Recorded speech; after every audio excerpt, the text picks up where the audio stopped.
कर्मों का फल हमें अवश्य मिलता है, जैसे भी कर्म किए होंगे वैसा ही फल भी मिलेगा।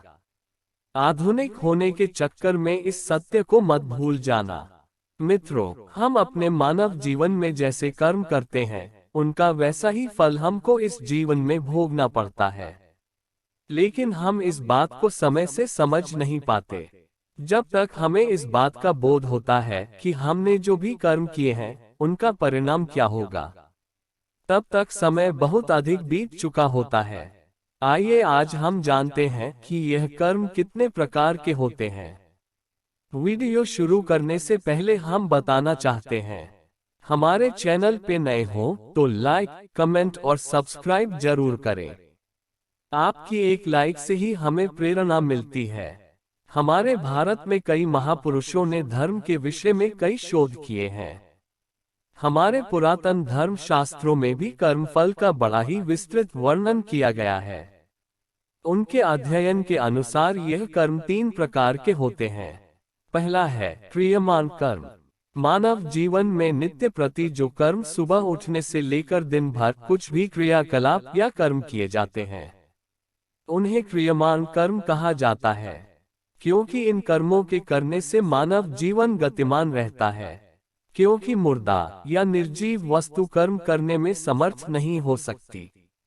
नित्य प्रति कर्म करना हर जीव का कर्तव्य है। कोई भी व्यक्ति अपनी बुद्धि के अनुसार कैसे भी कर्म कर सकता है, लेकिन यह क्रियमान कर्म उसके जीवित होने और एक गतिशील आत्मा के होने का आभास कराते हैं। इस प्रकार से किए जाने वाले नित्य कर्मों का फल अधिकांश साथ साथ ही प्राप्त हो जाता है। जैसे यदि आप भोजन को ग्रहण कर लेंगे तो आपकी भूख स्वतः ही शांत हो जाएगी। यदि आप स्नान कर लेंगे तो आपकी देह स्वच्छ हो जाएगी और आपको स्फूर्ति एवं सुख का अनुभव होगा।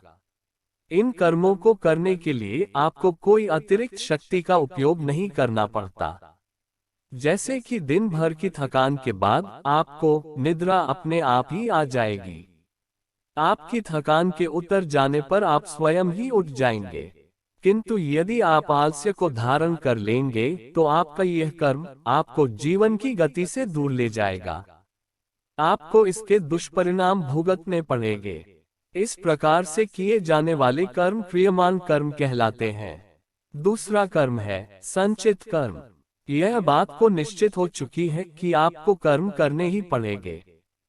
कुछ ऐसे कर्म भी होते हैं जो कि हम करते तो हैं, लेकिन हमें उस समय यह ज्ञात नहीं हो पाता कि इन कर्मों का परिणाम क्या होगा।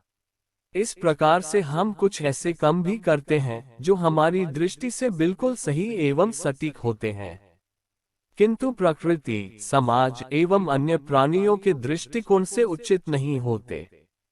हम यहाँ अक्सर यह सोचते रहते हैं कि हमने जो भी किया उसका हमें अच्छा ही परिणाम मिलेगा, लेकिन कई बार ऐसा नहीं होता और हमें अपने कर्म करने की सोच में परिवर्तन लाना ही पड़ता है। इस प्रकार से कर्म करते हुए कुछ ऐसे कर्म भी होते हैं जो कि हमारे चित्त की अंतर्दशा में जाकर एकत्र हो जाते हैं। साथ ही उन कर्मों का फल भी चित्त में ही विद्यमान हो जाता है। जब तक हमें अपने इन कर्मों का फल प्राप्त नहीं हो जाता, तब तक बहुत कर्म हमारे चित्त में ही समाहित रहते हैं। इस प्रकार के कर्मों को संचित करना अर्थात संचय कर रखे गए कर्म कहा जाता है। तीसरा कर्म है प्रारब्ध कर्म। जब हमारे कर्म हमें उस दिशा की ओर ले जाते हैं जहां हमारे कर्म हमें पूर्ण रूप से फल देने को परिपक्व हो चुके होते हैं, तब ही इन कर्मों का फल हमें मिलता है। इस प्रकार के कर्मों को प्रारब्ध कर्म कहा जाता है। इस प्रकार के कर्म हमारे अंतर्मन में लंबे अंतराल के लिए एकत्र रहते हैं। यह कर्म कई दिन, कई माह, कई वर्षों तक अर्थात 15 साल, 20 साल, 50 साल, 100 साल या कई जन्मों, जब तक एक वेग में एक आत्मा का वास है, तब तक भी हमारे भीतर ही विद्यमान रह सकते हैं। इन कर्मों में अच्छे एवं बुरे दोनों ही प्रकार के कर्मों का समूह होता है। जिस प्रकार से हम अपने दैनिक जीवन में एक ही दिन में कई प्रकार के कर्म कर लेते हैं, जिनमें से कुछ कर्म हमारे संचित कर्मों में समाहित होकर अनंत काल के लिए विलीन हो जाते हैं। इस प्रकार से किए गए कर्मों का एक बड़ा भाग, लाखों की संख्या में संचित कर्मों के एक विशाल समूह का रूप धारण कर लेता है। इस तरह से यदि हम विचार करें तो पाएंगे कि हम अपने एक मानव जीवन में लाखों संचित कर्मों को एकत्रित कर लेते हैं। यदि हम अपने पूर्व जन्मों के कर्मों को ही इनमें सम्मिलित कर लें, तो हमें ज्ञात होगा कि ऐसे बहुत सारे अनगिनत कर्म अभी बाकी हैं, जिनको भोगना अभी शेष है, ताकि उनका कर्म फल हमें प्राप्त हो सके। हमारे शास्त्रों में एक प्रकार के ज्ञान योग का भी वर्णन किया गया है। जैसे ही मनुष्य साधना शैली के द्वारा इस ज्ञान योग को सिद्ध कर लेता है, उसी समय उसके जीवन में से प्रारब्ध कर्म समाप्त हो जाते हैं, और ऐसा आभास होता है कि वर्षों तक अंधकार में कैद रहने के बाद एक प्रकाश में दीपक की रोशनी से जीवन जगमग सा हो उठा है। ऐसे कर्मों को आध्यात्मिक व्याकरण भाषा में प्रारब्ध कर्म कहा जाता है।